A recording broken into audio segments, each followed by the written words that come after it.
अस्सलाम वालेकुम वरहमतुल्लाह वबरकातहू। आज मैं आपके सामने हाजिर और नाजिर हुआ हूं। देखिए, धर्म के बारे में हिंदू धर्म, मुस्लिम धर्म, सिख धर्म, ईसाई धर्म और यहूदी धर्म। देखिए, तीन धर्म के बारे में मैं आपको बताने जा रहा हूं। यहूदी धर्म, उसके अलावा ईसाई धर्म और मुस्लिम धर्म, तीनों एक ही परिवार से, एक ही जगह से निकले हुए हैं, जिसका नाम है इब्राहिमिस्टिक धर्म। यानी इब्राहिम अलैहिस्सलाम से ये निकले हुए हैं। इब्राहिम जो कि बहुत ही बड़े, अगर देखा जाए तो मुस्लिम में उनका बहुत बड़ा आदर है, ईसाइयों में बहुत बड़ा आदर है और उसके अलावा यहूदियों में भी इनका बहुत बड़ा सम्मान है। क्योंकि अगर पितामह कोई कहा जा सकता है इन तीनों धर्म का, तो वो है इब्राहिम, हजरत इब्राहिम। हजरत इब्राहिम जब पैदा होते हैं तो शुरू में तो उनके पिताजी मूर्ति के बहुत बड़े उपासक थे, मूर्ति पूजा वगैरह करते थे और मूर्ति पूजा करके वो जो है आम लोग जैसे लोग होते हैं उसी प्रकार से मूर्ति पूजा करना, और उसके अलावा जो है जैसे और चला आ रहा था बुत परस्ती, उसी तरीके से उनके पिता थे और उनके पिता बहुत ही कट्टर बुत परस्त थे। लेकिन इब्राहिम को, हजरत इब्राहिम को ये सब रास नहीं आ रहा था। और उनको रास ना आने का सबसे बड़ा कारण यह था कि वो सीधे कहते थे, क्या ये मूर्ति की जो पूजा कर रहे हो, क्या ये शक्तिशाली है? क्या ये कुछ कर सकता है आपके लिए? ये तो खुद ही बेजान है और आपके लिए क्या करेगा? उनका ये कहना था। उनका ये कहना था कि ये करना सब व्यर्थ है। आप जो है मूर्ति पूजा का वो पक्के जो है कट्टर विरोधी थे। और यही चीजें उनके लोगों के खिलाफ हो गई और लोगों ने उनके खिलाफ जो है आवाज उठाई और यहां तक कि उनको मारने की कोशिश की गई। उनके पिता ने कहा था कि तुम बेकार की ये सब व्यर्थ की चीजों में पड़े हुए हो, जैसा कि पहले से हमेशा चला आ रहा है। हम लोग मूर्ति पूजा के समर्थक हैं। मूर्ति पूजना हमारे खानदान में चला आ रहा है, इसलिए तुम मूर्ति पूजो। लेकिन फिर भी इनका मन नहीं माना और ये मूर्ति पूजा के खिलाफ हो गए। इनका कहना था कि वो मूर्ति जिसके अंदर जान ही नहीं है, वो भला आपकी क्या काम कर सकती है, इतनी पावरफुल कैसे हो जाएगी? और उन्होंने मूर्तियों को तोड़ना शुरू किया। और इनका जाहिर सी बात है, जब करेंगे तो इनके विरोध भी होगा। इनके कुछ समर्थन में भी लोग थे, लेकिन विरोधी ज्यादा थे। उसके बाद देखिए, इब्राहिमिस्टिक मैं बात कर रहा हूं, मुस्लिम, यहूदी और ईसाई।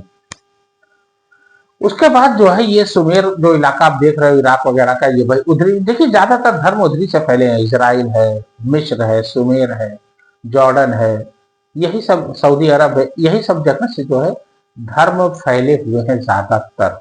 और जो दुनिया में तीन धर्म जो सबसे बहुत हाई फाई माने जाते हैं, मुस्लिम धर्म, ईसाई धर्म और यहूदी धर्म, वहीं से है।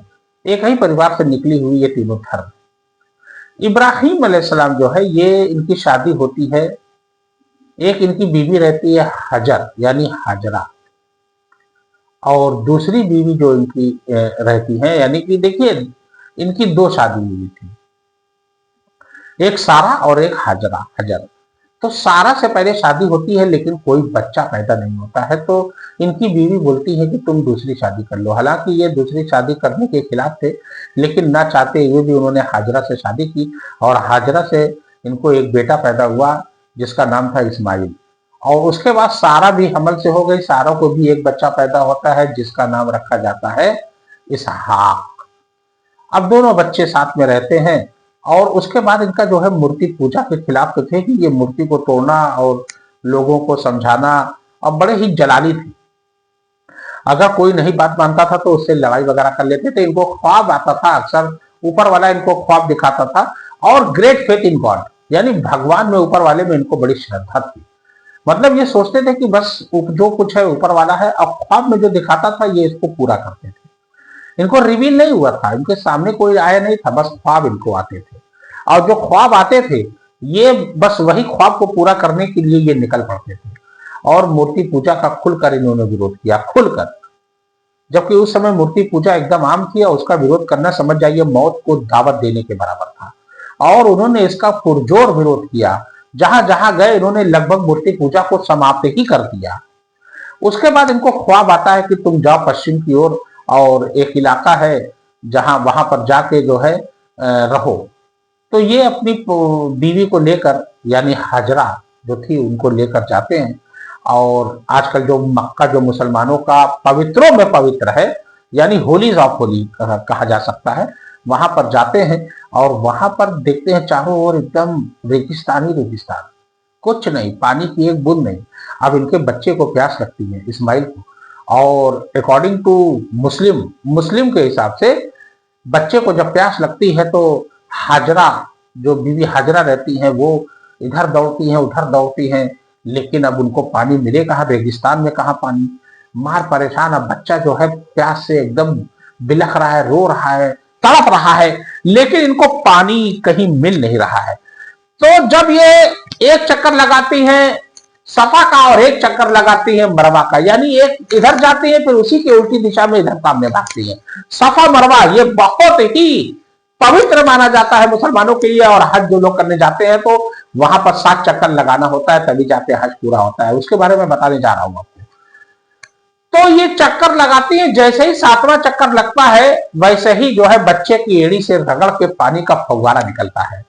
कुछ लोगों का यह भी कहना है कि जिब्राइल अलैहिस्सलाम वहां आ जाते हैं और उन्होंने अपनी ताकत से, अपने बल से वो पानी का फव्वारा निकाला। अब पानी जो है बंद ही नहीं हो रहा है, प्यास मिटा दी। उसके बाद बोला गया जम जम, जम जा पानी, आबे जमजम, आबे मतलब पानी, जैसे पंजाब आब है ना, पंजाब यानी 5 नदियों का समूह, पंजाब में 5 नदी है तो इसीलिए जो है पंजाब कहा गया। उसी प्रकार से जो है आबे यानी पानी, आबे जमजम, जब जब रुक गया। और उसके बाद वहीं पर जो है जमजम वेल बना हुआ है। आबे जमजम का पानी मुसलमानों के लिए बहुत ही सबसे पवित्र पानी माना जाता है। लोग जब हज करने जाते हैं तो वहां से पानी जरूर लाते हैं आबे जमजम का, वहीं से उसका नाम पड़ा आबे जमजम। और उस कुएं को कहा जाता है जमजम वेल। उसके बाद जो है आज की डेट में वही सफा मरवा का लोग चक्कर लगाते हैं। अब तो खैर बहुत ठंडा बना दिया गया है, पूरा जो है अंडरग्राउंड नीचे पानी लगा दिया गया है, ऊपर फर्श बिछा दिया गया है, आराम से लोग आते जाते हैं। लेकिन उस समय की क्या परेशानी रही होगी, उस समय का क्या आलम रहा होगा, ये तो ऊपर वाला ही जाने। लेकिन अब यहूदी में यही फर्क है मुस्लिम में। यहूदी कहते हैं कि वो इसहाक थे, इसहाक ने पैर रगड़ा और उसके बाद जो है ये पानी का फव्वारा निकला। अब बकरीद जो हम लोग बनाते हैं ना, बकरीद आपने सुना होगा भाई, बकरा ज़बा होता है, जानवर ज़बा होता है।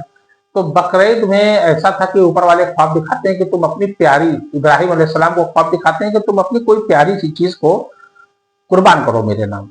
अब ये सुबह उठते हैं तो अपनी बीवी से कहते हैं कि भाई ऐसे ऐसे ख्वाब आया है और ऊपर वाले का कहना है कि अपनी कोई प्यारी चीज।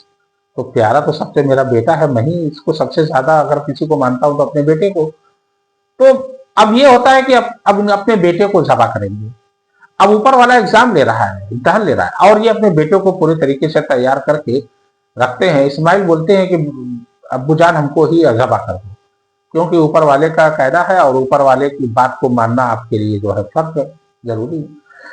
अब ऊपर वाला देखता है कि इनका हाथ तो कांप तो नहीं रहा है, जैसे ही वो गर्दन पर हाथ लगाते हैं तुरंत दुब्बा आ जाता है, मतलब बकरा जानवर आ जाता है। मतलब ये देखना चाहता था ऊपर वाला कि इनका हाथ कांप तो नहीं रहा है, मतलब इनको हमारे ऊपर पूरा भरोसा है कि नहीं। यही से समझ में आ जाता है ऊपर वाले को कि वाकई में ये इब्राहिम जो है बहुत ही सच्चा और पक्का आदमी है। और उसके बाद वो ऐसा माना जाता है कि जिब्राइल ने अपने शक्ति से, अपने बल से, यानी कि अपनी ताकत से वहां पर एक जानवर रख देते हैं और जानवर तबाह हो जाता है। और यहूदी का यहाँ पर भी यही कहना है कि वो इस्माइल नहीं थे, इसहाक थे। अब सुनिए, 2 फर्क हो गया यहूदी में और मुस्लिम में।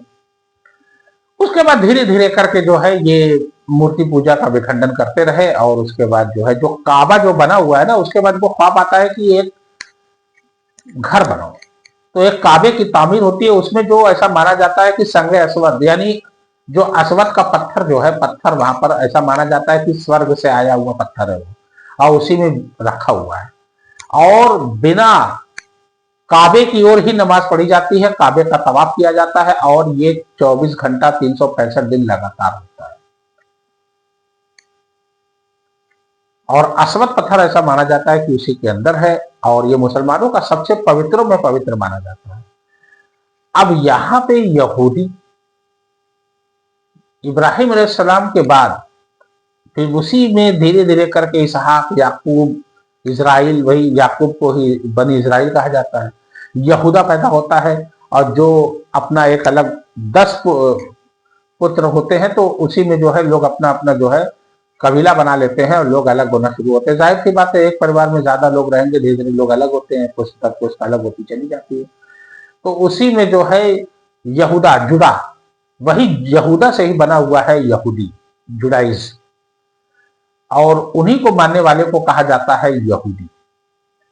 तो उन्हीं में मूसा, ऐसा माना जाता है कि फिरौन उस समय मिस्र का राजा था और बड़ा वो एक कट्टर था और लोगों पर बहुत ही अत्याचार करता था।